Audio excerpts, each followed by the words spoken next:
அனைவருக்குமே வணக்கம். சற்று முன் கிடைத்திருக்கக்கூடிய ஒரு மிக மிக முக்கியமான செய்தி ஒன்று வெளியாகி உள்ளது.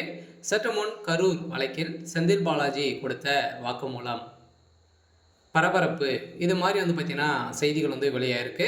ஸோ கரூர் வழக்கின் மூலமாக அனைவருக்குமே தெரியும். இப்போ பார்த்தீங்கன்னா உச்சநீதிமன்றம் சதுரடியாக தீர்ப்பு வழங்கியிருந்தது. ஸோ உச்சநீதிமன்றம் பார்த்தீங்கன்னா உச்சநீதிமன்றத்திலிருந்து விசாரணை பார்த்தீங்கன்னா சிபிஐக்கு மாற்ற சொல்லி தவேகா தரப்புல இருந்து முன்வைக்கப்பட்ட நிலையில் இப்போ அதிரடியாக பார்த்தீங்கன்னா சிபிஐக்கு இந்த விசாரணை மாற்றப்பட்டிருக்கக்கூடிய நிலையில் இப்போ அதிரடியாக செந்தில் பாலாஜி அவர்கள் பார்த்தீங்கன்னா சிபிஐ விசாரணையில் செயல்படுத்தியிருக்காங்க.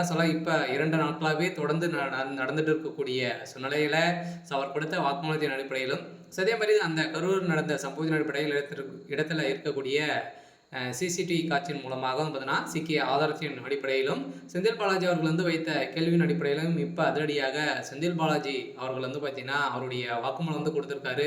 இப்போ அதிரடியாக இது செய்தது ஒரு மிகப்பெரிய தவறு தான். ஸோ பார்த்தீங்கன்னா நாங்கள் சாட்சியை கைப்பிடிப்பதற்காக இது மாதிரி நாங்கள் செஞ்சுருக்கோம் அப்படின்ற மாதிரி ஒத்துட்டு இருக்கக்கூடிய நிலையில் இதற்கும் திமுகவுடைய தலைமையகத்துக்கும் பார்த்தீங்கன்னா நிறைய தொடர்புகள் இருக்குது. இது அனைத்துமே திமுகவுடைய தலைமையகத்திலேருந்து ப்ரெஷர் கொடுத்து தான் இது மாதிரி செய்ய சொல்லாங்க அப்படின்ற மாதிரியும் செந்தில் பாலாஜி அவர்கள் வாக்குமூலம் கொடுத்துருக்கிறதாக ஒரு தகவல் வெளியாயிருக்கு. பார்த்தீங்கன்னா செந்தில் பாலாஜியுடைய கதை ஒட்டுமொத்தமாக முடிய போது ஏற்கனவே செந்தில் பாலாஜியுடைய வழக்கில் ஏற்கனவே நிறைய வழக்குகள் அவர் மீது இருக்குது. அந்த வழக்கின் அடிப்படையில் அதிரடியாக அனைத்துமே பார்த்து இப்போ அவருக்கு 17 ஆண்டுகள் சிறை தண்டனை விதிக்க போகிறதாகவும் ஒரு தகவல் வெளியாகி வருது. பார்த்தீங்கன்னா செந்தில் பாலாஜி அவர்கள் ஒரு மிகப்பெரிய அரசியல்வாதியாக இருக்கார். இது வரைக்குமே பார்த்தீங்கன்னா அவர் ஒரு 5 கட்சிகள் மேலே மாறி மாறி திமுக லாஸ்ட்டாக திமுக இணைந்து இப்போ அமைச்சராக அவருக்கு பொறுப்பு கொடுத்துருக்கக்கூடிய நிலையில் தான் இப்போ திமுகவில் ஐக்கியமாயிருக்காரு.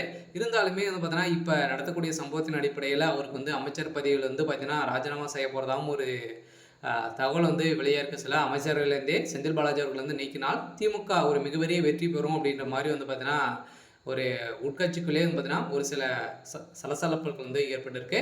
இதன் அடிப்படையில் தான் செந்தில் பாலாஜி அவர்கள் பார்த்தீங்கன்னா இப்போ அதிரடியாக இந்த சட்டமன்ற தேர்தலில் போட்டியிட முடியாது அப்படின்ற மாதிரி திமுகவுடைய தலைமையும் அதே மாதிரி தேர்தல் ஆணையமும் பார்த்தீங்கன்னா உத்தரவிட்டிருக்காங்க. செந்தில் பாலாஜிக்கு ஒரு முற்றுப்புள்ளி வைக்கும் விதத்தில் தான் செயல்பட்டு வருக்காரு. இருந்தாலுமே அவர் செய்தது ஒரு மிகப்பெரிய பாவ செயல். இருந்தாலுமே பார்த்தீங்கன்னா அவருடைய அரசியல் வாழ்க்கைக்காக மக்கள் உயிரை பணயம் வைத்து அனைவருமே திமுக நாடகம் ஆடிட்டு இருக்காங்க அப்படின்ற மாதிரி இப்போ தெரிய வந்திருக்கு. மீண்டும் பார்த்தீங்கன்னா இந்த தீர்ப்புக்கான வழக்கு ஒரு மிகப்பெரிய தீர்ப்பாக இருக்க போது பார்த்தீங்கன்னா திமுகவுக்கு ஒரு முற்றுப்புள்ளி வைக்கும் விதத்தில் செயல்படுது. இருந்தாலும் இந்த சட்டமன்ற தேர்தலில் ஒரு மிகப்பெரிய பதிலடி கொடுக்கும் விதத்தில் தான் திமுகவுக்கு இருக்க போகுது. சரி, ஓகே. இன்னைக்கான அப்டேட் இதுதான். மறக்காமல் நம்மளுடைய சேனலை சப்ஸ்கிரைப் பண்ணி சப்போர்ட் பண்ணுங்கள். தேங்க்யூ.